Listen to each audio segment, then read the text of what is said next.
What's up mga ka-GB? Natapos na rin yung ating swivel. Ayan. Bearing lang yung katapat niya mga ka-GB. Yung mga ginawa natin dyan, mga ritaso-ritaso lang yan.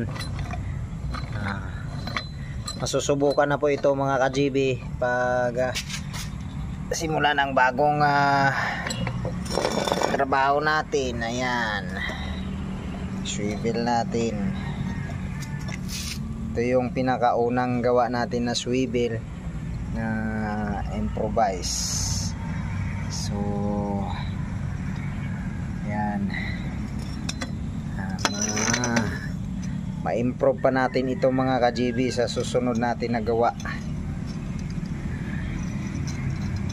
Gagawa pa tayo muli ng isa pa para ma-perfect na natin yung ating trabaho.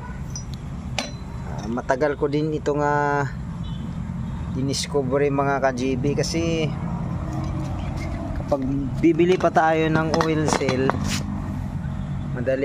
madali lang masira yung oil seal, at saka yung shop seal madali lang. Pero ito wala na itong shop seal mga ka-GB at oil seal, bearing lang yan. May sikreto yan sa loob. Ayan, pero naipakita ko na yan kanina mga ka-GB paano natin ginawa.